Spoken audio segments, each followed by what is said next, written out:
Čaute lidi, u dalšího videa ze hry Lord of the Rings Battle of the Middle-earth 2 a tentokrát pevnosti. Takže, anulujeme tu farmu a okamžitě jdem tady. Takže, strategie. Tady bych vám doporučoval, až to najdu, kde to kurva je. To nebylo? Nebo to? Někdo to asi není, ale tak. Ano. Tady to máme. Všem to je někde i tady. Kde pak si? Tady. Tak. Tahle ta spíčovinka je velice užitečná věc, protože, hned vám to předvedu.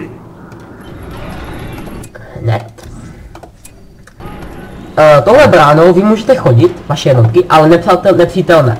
No, takže postavit si je velice chytré, že potom vlastně můžete na toho nepřítele vlastně vybíhat už odtud a nemusíte vůbec obcházet to tady tohletou branou. Kterou byste si vlastně všechny pevnosti bránu mají otevřenou z začátku, že to by si s tím nezapamatoval lidsky ji zavřít, nezapomenout na to. Víte, že tady oproti normálu mám opravdu hodně peněz, jo, opravdu je to znát ta pevnost. Takže, strategie je jasná, zničit je dřív, než oni to zničí vás, takže prostě ze startu co nejdřív vyjet na ně a prostě je rozsekat. Jo, což se nelíbí dělat tak, že postavíte prostě tři tyhle ty blbosti a jedete jak šílení a jak už peněz máte opravdu dost. Jo, mezi tím tady si to děláte farmičky, jo, a pak to prostě jedete. Jo, taková je strategie, kterou jako kdyby takhle se dá používat. Jo, musíte je prostě zničit rychle. Taky jako pokud máte tolik peněz, tak si můžete koupit hrdinu, ale to je takové jako... To mám, prostě potom už nemáte žádné prachy, že? Taky pokud se pevnosti, tak máte opravdu velkou popku, takže není problém mít maximum hned tady jako ze startu. Já počkám na trochu víc vojáků. Že tady opravdu jako není třeba troška, vy opravdu prostě udělejte masivní armádu, rozsekejte jednoho po druhém, nebo klidně všechny naraz, jak je libo.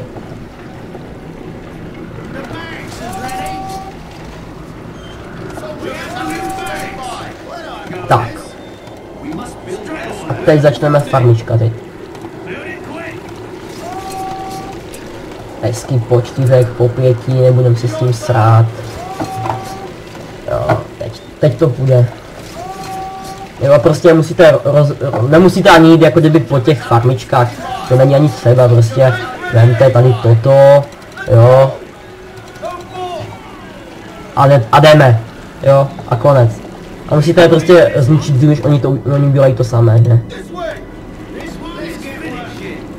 Jo, mezi tím si udělejte katapulty, udělejte si tu prostě pořádnou obranu.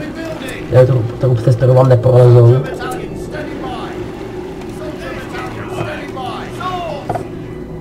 Jo, kde jsem to byl, když jsem tu byl?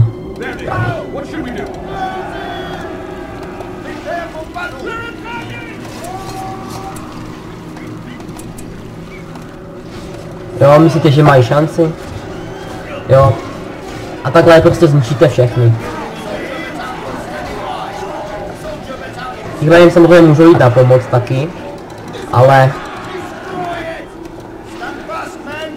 mám takový pocit, že jim to moc nepomůže.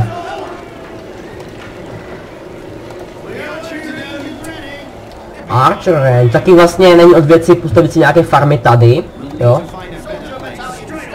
Byste měli prostě víc peněz, i přesto, že máte tolik, tak prostě víc.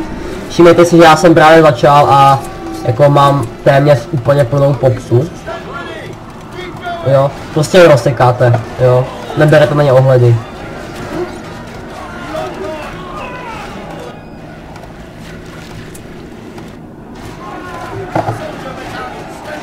Jo, prostě absolutně takhle, přesně takto.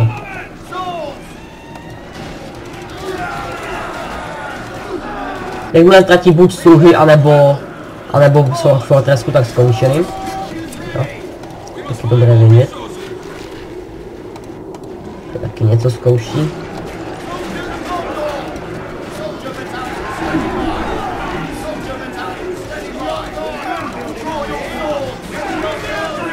To trochu zase nebudeme úplně ignorovat, že?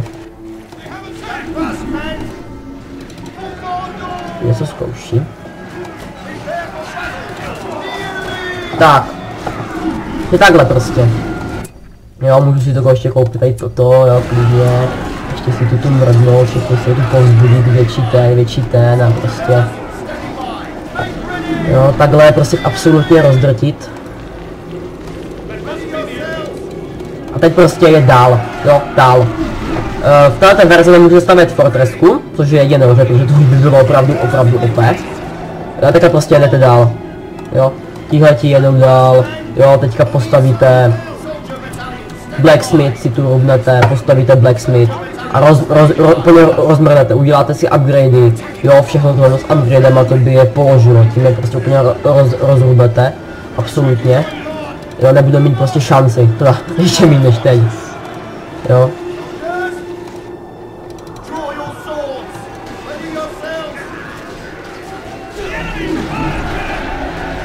Jo, takže tak, tohle jako, tady asi není jako nic moc co dodat, prostě takto.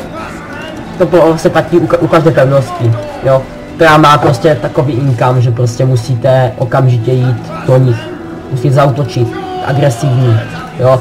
Tady jako povolí brána, tak to je opravdu to je velmi zajímavé, že tady nic není, ne? Co by jim jinak bránilo v tom, abych cítl, takže. Opravdu, teďka se uděláte si hrdinu, jo. Pošlete ho tam, rozhýbete jim to ještě víc totálně, jo, úplně rozsekáte, lučišníci, jo, to už ani není potřeba, jo, to zvládnete s tímhle úplně v pořádku, to zvládnete s tímhle. Teďka bych si mohl čekat, koupit si toto a tu bránu si na opravit, až to bude skoro mrtvé, jo, taky tomu opravdu hodně ubírá, jak vidíte. Ano, přesně. Takže já myslím, že tady není moc co dodat. Takže se uvidíme u dalšího videa. Naschle.